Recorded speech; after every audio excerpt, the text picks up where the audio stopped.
रूपक बनाए दिया है। समझने वाले समझ सकते हैं कि वो अर्जुन के रथ में आया। दूसरी तरफ शास्त्रों में लिख दिया है शरीरम रथम विद्धि इंद्रियाणि हयान्याहु। शरीर को रथ समझ, इंद्रियों को घोड़ा समझ। तो साबित हो गया ना कि जिस रथ में भगवान आया वो रथ अर्जुन का रथ था, माना शरीर रूपी रथ था।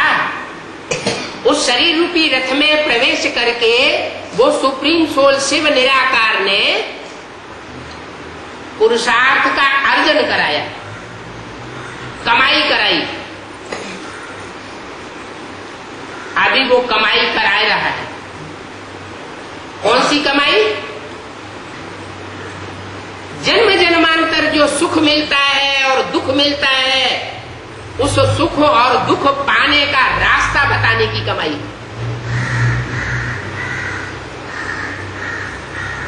गीता में कर्म अकर्म विकर्म की गति समझाई गई है।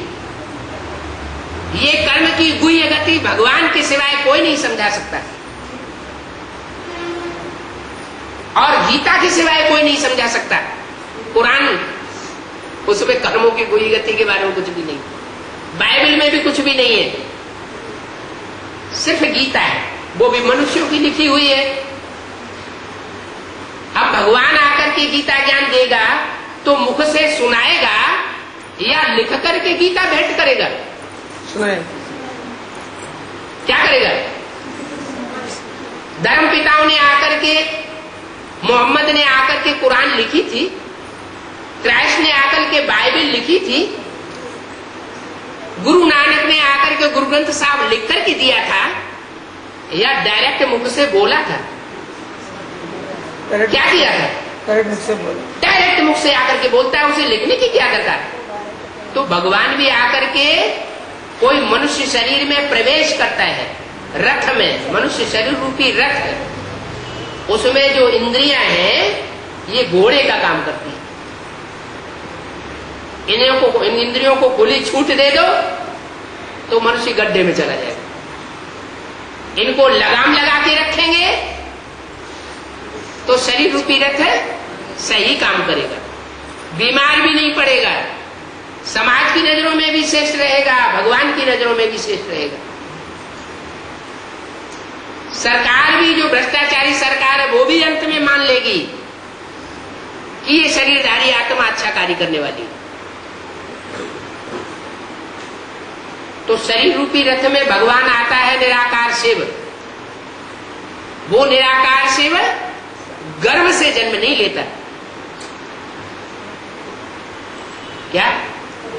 वो एक ही आत्मा ऐसी है जो गर्भ से जन्म नहीं लेती। क्यों नहीं लेती? क्योंकि वो कर्मों की गुह्य गति को जानने वाली है। जो खुद ही 100% कर्मों की गुह्य गति को जानने वाला होगा, वो कर्म बंधन में आवेगा क्या? जो दूसरों को कर्म बंधन से छुड़ाने वाला है, राजयोग सिखाने वाला है, बताता है तुम बच्चे कर्म योगी बनो, हठ योगी न बनो। हाथ पांव बैठ करके, बांध करके बैठ गए और भगवान को याद करने लग पड़े, ये आर्टिफिशियल याद है। कोई महबूब अपनी महबूबा को हाथ पांव बांध करके नहीं याद करता है। कारखाने में काम करेगा तो भी याद आएगी। कोई माँ अपने बच्चे को हाथ पांव बांध करके याद नहीं करती। रोटी पकाते भी बच्चे की याद आती है, वो असली याद है। याद को मनुष्यों ने, भगवान की याद को मनुष्यों ने आर्टिफिशियल बनाई दिया। ढोल मजीरा बजाए बजाए के याद करते हैं, गीत लगा के याद करते हैं। ये सब है हठयोग, जबरदस्ती। क्यों जबरदस्ती? इसलिए है कि भगवान की असली पहचान नहीं है किसी को। रामायण में लिखा है, जे जानो ते देव जनाई, और जानत तुम्हें तुम्हें हुई जाई। जिसको भगवान आकर के ज्ञान देता है वो ही जान सकता है भगवान की पहचान। भगवान के अलावा भगवान की पहचान कोई 100% नहीं दे सकता। दूसरे जितनी भी पहचान देंगे वो अधूरी पहचान देंगे। भगवान के सन्मुख पहुंच करके सानिध्य में आकर के जो जितनी गहराई से भगवान को पहचानेगा वो दूसरा नहीं बता सकता। वैसे भी कहते हैं किसी मनुष्य की करनी को जानना हो, चलन को जानना हो तो उसके साथ रहने से ही पहचाना जा सकता है। कोई मनुष्य किसी मनुष्य की गहराई को जानना चाहे तो दूर रह करके उसकी गहराई क्या है नहीं जानी जा सकती, पास में रह करके ही जाना जा सकता है। तो भगवान भी इस सृष्टि पर आकर के किसी मनुष्य रथ में प्रवेश करके मनुष्य रूप में कार्य करता है। उन मनुष्यों की बनाई हुई गीता में भी लिखा हुआ है कि मुझे साधारण तन में आए हुए भगवान को मूढ़मती लोग नहीं पहचान पाते। वो अपने अहंकार में रहते। बुद्धि का अहंकार बहुत बड़ा अहंकार होता है। तन सुंदर हो उतना बड़ा अहंकार नहीं चढ़ेगा, धन अरब खरब हो उतना बड़ा अहंकार नहीं चढ़ेगा। लेकिन कोई के पास बुद्धि है और बुद्धि के आधार पर 10, 20, 50 को कंट्रोल करके रखता है तो उसको बहुत अहंकार चढ़ता है।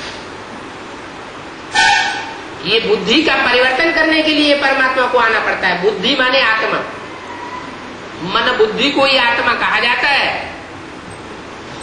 आत्मा कोई दूसरी चीज नहीं है। शरीर मुर्दा हो जाता है तो ये नहीं कहा जाता कि मन बुद्धि इसमें रह गई, नहीं, मन बुद्धि रूपी आत्मा ही उड़ गई। जिस आत्मा में अनेक जन्मों के संस्कार भरे हुए हैं बुद्धि में, वो आत्मा शरीर से अलग हो जाती है। शरीर में आत्मा निकल जाने के बाद सारे तत्व मौजूद है, नाक, आंख, कान, हाथ, पांव, 5 तत्व। क्या निकल गया?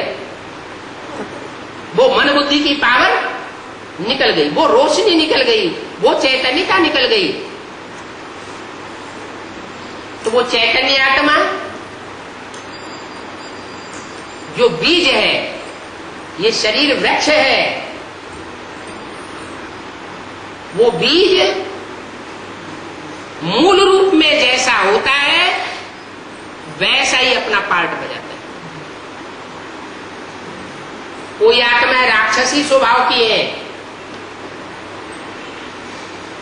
भगवान भी भले आ जाए, ब्रह्मा भी नीचे उतरा है तो भी नहीं तब्दील होती।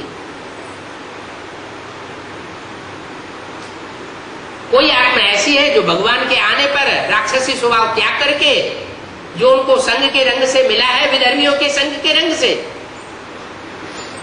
उसको त्याग देती है और दैव पद प्राप्त कर जाती है।